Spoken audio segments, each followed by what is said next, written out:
We are looking at undervalued dividend kings to buy now. We're also going to have a very quick look at what are dividend kings and why you should hold at least some of them within your portfolio.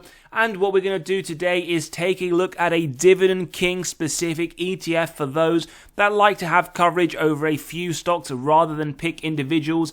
And as always, we are going to run each dividend king through the valuation model, getting to our intrinsic value, acceptable buy price as well, and see what are Wall Street forecasting in terms of the upside. Now, for those that are new to investing, well, essentially, dividend kings are companies that have increased their dividend for at least 50 years, so that is consecutive years of dividend growth.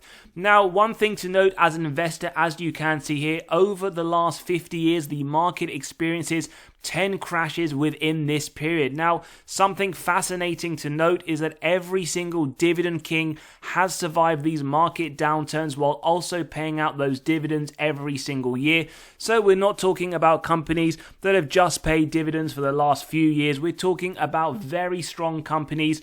Now, a lot of these companies will have experienced downturns, but over the long term, they continue to pay those dividends, which is something that investors love to see. Now, today's episode, we're going to take a select number of these undervalued dividend kings, which range from upside of 6% up to 69%, and we're going to do our own analysis.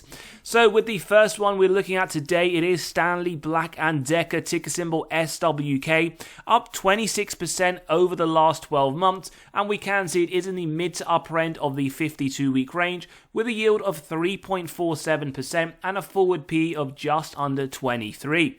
Now, if you've been a shareholder over the last 10 years, if you don't include those dividends reinvested, you would be up 19%. Not great. Bear in mind, it was sitting at all-time highs in 2021 at around $220, so it has fallen some way off that mark.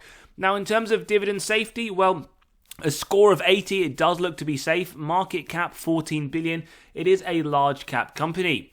Now, in terms of those key recessionary metrics, well, they increased the dividend during the last recession. They had average growth negative 16.8%. Remember the S&P negative 12 during the same period. And they had a near S&P return negative 58 versus the S&P's negative 55. Terms of dividend growth wasn't the greatest last summer, 1.3%, below the 4% we advocate on the channel to keep up in line with inflation, but over the last 5 years and the last 20 years, at a minimum, it is above 4%, so nice to note your increases year on year are above inflation. Now, they are a dividend king. As we mentioned, we're just looking at undervalued dividend kings today. 50 plus years of dividend growth. On top of that, they have been paying a dividend for the last 147 years, without a reduction. Very, very strong to see as a potential investor. Now, in terms of dividend yield theory, as always, undervaluation when the yield sits above the 5-year average, as we can see here on screen. But we do note the forward PE does sit higher at 23.4 versus the average of 19. And we can see it is a little bit higher than the industrial sector PE of 20.2. But also factor in, we don't look at any of these models in isolation. In terms of the free cash flow payout, well, as always, below 60% as the blanket rule. You can look at the earnings. For me, it is susceptible to manipulation by management through accounting. And what is nice to note, 2023, 57%, so it is below the 60%, but we can see 2024 expected to be 68%. Not the worst thing in the world, not a massive red flag indicator in my opinion, but we can sort of understand why the management team haven't offered a nice higher single-digit dividend increase. It is something I would like to see over the next few years at a minimum. Free cash flow per share, pretty stagnant over the last 10 years, relatively inconsistent as well. We would like to see growth year on year, and we do know a massive free cash flow negative in 2022, hence why the share price did fall off a cliff as we saw from the highs of over $200. Also keen to point out, 2024 it is expected to be lower, so do factor that into your margin of safety when we analyze that in the valuation section. Now, as always, steady moderate growth, 3 to 7%. Whilst we can see that from year to year, we also know over the last 10 years, they had 4 years of negative growth, notably in 2023. And over the longer term, they have increased their top line from 11 billion to 16 in 2023. On top of that, they have returned some excess cash to investor pockets through share buybacks, but we do note very inconsistent with many years where they have diluted your position. However, on a net basis, we can see it has reduced by 10 million, effectively increasing the ownership that you have in this company. ROIC, whilst I personally want to see more than 10%, even above the 8%, they do struggle over the last 2 years, although you could argue it was just the last 2 out of the last 10 years to give them the benefit of the doubt, and how that they do essentially come back up over the 10% level we have seen for the majority of the 10-year period. Operating margin, one area that they do lack slightly. In fact, up to 2021, they were essentially straddling along that 12% level that we look as a minimum. The last 2 years, it has dipped again. Doesn't necessarily mean it's uninvestable, but do factor that into your margin of safety, and we can get a clearer picture as to why this business did really fall off significantly from the highs a couple of years ago. Free cash flow margin, a little bit better than the operating, whilst it does straddle around the 5% level in the more recent year. It is nice to note it has hit that at a bare minimum. And finally, the net debt to EBITDA, which is the earnings before the interest, the tax, the depreciation, and the amortization, showing us why that dividend safety isn't sitting at a 99 very safe score. Factoring in with the increase in the free cash flow payout, the net debt is 5.69, which is above significantly the 3 level. And remember, this is the number of years it takes the company to pay their debt net of cash on hand, as well as correlating to both dividend safety and balance sheet strength. The only positive I would take from here is that 2024, they are expecting to bring this down significantly down to 4.03. Now, in terms of the valuation, let's get to the intrinsic value. As always, if you do enjoy the content, values being provided, smash that like button, hit that subscribe and bell button so you are continually notified of these videos as they drop. Now, typically on the channel, we do run through every single one of these models. For today's episode, let's jump into the intrinsic value, and we can see it does generate a price of $105. Now, we start off with a margin of safety of 10% on this channel. As always, we use that if it meets the 3 criteria: the wide moat, the strong financial metrics, and the good forward-looking data. Now, we can see it is less than $1 shy from that, so we do see for SWK a 10% MOS level. Now, this does come down to the individual investor depending on what level they like to see. And in terms of Wall Street, well, they believe there is a lot of upside with this company, a price target of $115 for the Dividend King, and 21% over this period. As always though, do let us know your thoughts in the comments below as we run through these undervalued Dividend Kings. The next Dividend King, which has taken a bit of a beating over the last few years, is 3M Company, which is actually up 3% over the last year. Although notably, when we see it over the last 10 years, down 23% from its all-time highs, sitting around 2018 of $258. We can, however, see it is in the mid to upper end of the 52-week range, with a yield just under 6% and a forward PE of just under 11. Now, dividend safety, we have a score here of 40 unsafe, which we will touch upon shortly. Market cap, 57 billion, a large cap company. Now, in terms of those recessionary metrics, well, they increased the dividend, they had average growth, and they pretty much had a bang-on S&P return of negative 54%. No surprises for those that are shareholders, it had an increase of under 1% just last month. Over the last 5 years, below inflation. However, if you have been a shareholder, whilst you would have had a very poor share price return, your increases to the dividend would be above inflation. In terms of the Dividend King status, well, 64 years of consecutive increases and over 100 years of paying a dividend without a reduction. Again, very, very impressive. Now, again, we do see that undervaluation signal, but for this company, or Dividend King, we should say, we have a double undervaluation signal, both on the yield, 5.8, well above the 5-year average, as well as the forward PE sitting below the 5-year average of 16.7. And we can see it is well below the industrials 20.2 sector PE. In terms of the free cash flow payout, well, it is quite nice to note for a company that we have straight away seen a dividend safety score of 40 to see that the free cash flow payout is at 66% in 2023, expected there or thereabouts in 2024. No real worries in my opinion based on this information, but let's dig a little deeper. In terms of the free cash flow per share, well, we can see not massive growth, but over the last 10 years, it has gone from $7.91 to $9.14. Key to understand that it is actually dropping in 2024, expected to just under $9. In terms of sales growth, well, 5 of the last 10 years, negative growth. Best year they had 2021 with double-digit increases to their top line. And it does show numerically very little movement over the last 10 years. If you factor in inflation, in fact, it probably would be decreasing. Shares outstanding, nice to note though, they are returning some of that excess cash by doing those share buybacks, bringing it down to 554 million. Now, in terms of the ROIC, Very strong. Yes, it has in a decreasing trend, but even in 2023, 26% is very impressive and attractive to investors, given that does show that management are able to effectively allocate that capital. Operating margin above 12% every single year, 18% in 2023, very nice to note, and that combined with the free cash flow margin, which is above 5%, in fact 15% in 2023, and pretty consistent year on year, is a very positive sign. Now, in terms of the net debt to EBITDA, we can see below 3 every single year. 1.33 in 2023, 1.24 expected next year. In my personal opinion, based on this information, hopefully we will not see any dividend cut, and this could be a very good long-term play. So let's take a look at the valuation. As always, don't forget you can grab a copy of this model if you want to get to the intrinsic value as well as the acceptable buy price of companies in your own portfolio and those on your watch list by clicking on that pinned comment below.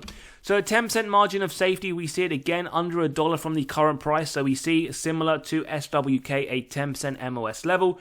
In terms of Wall Street, well, they see some nice upside of 14% with their price target of $119 over the next 12 months.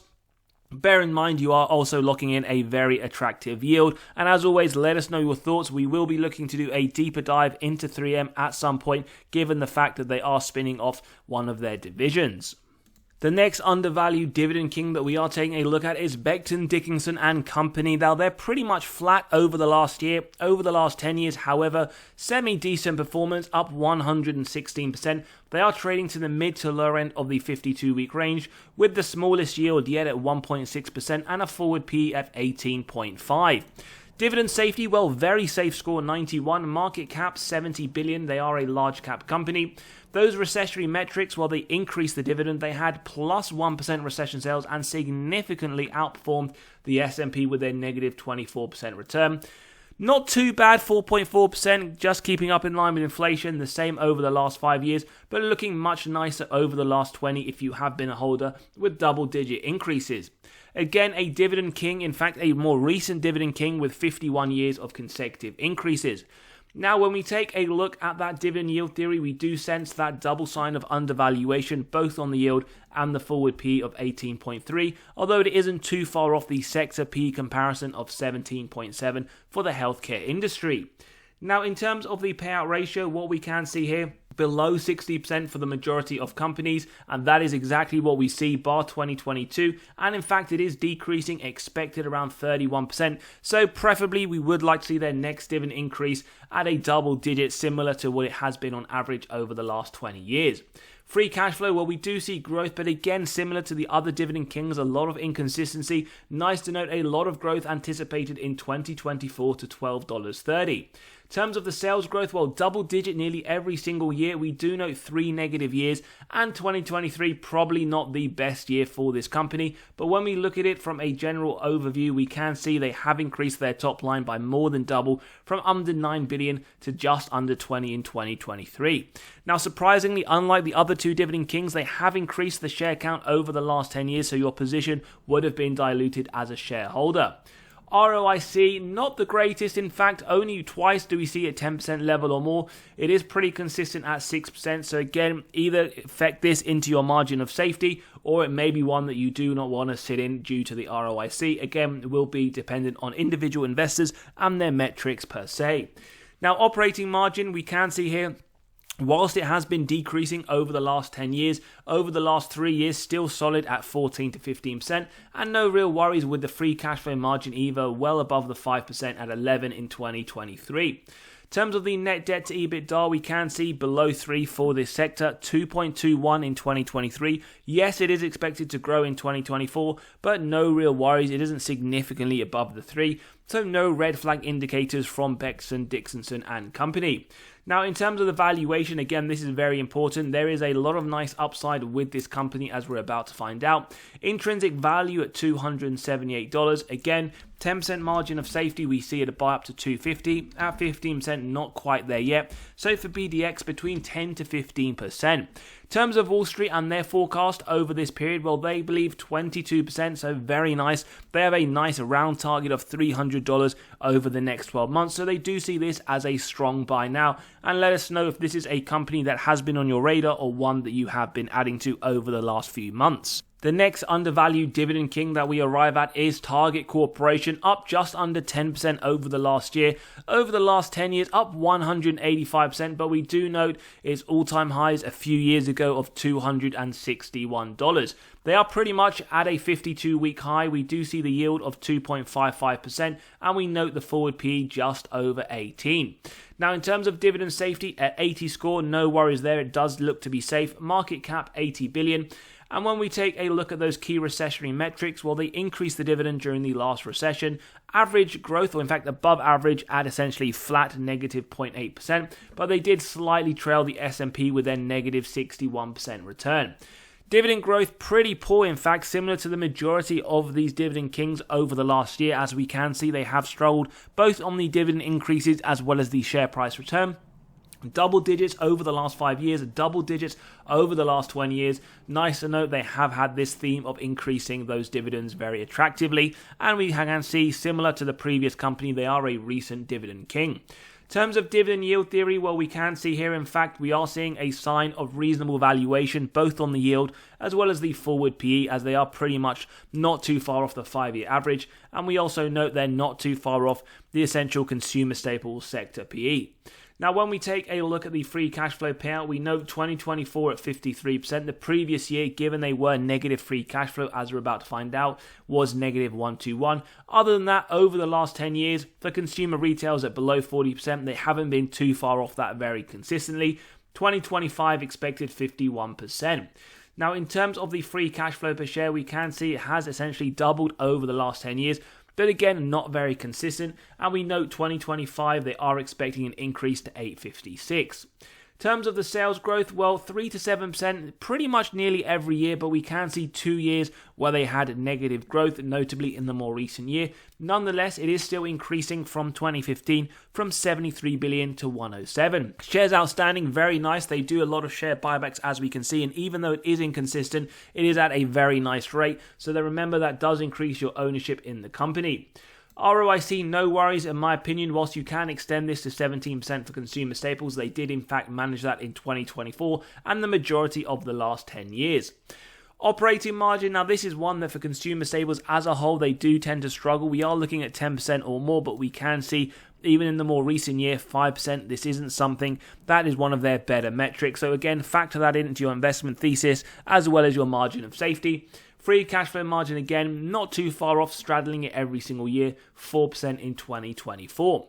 Finally, no issues in my opinion to the net debt to EBITDA, 1.75, and expected pretty much very similar in the next year.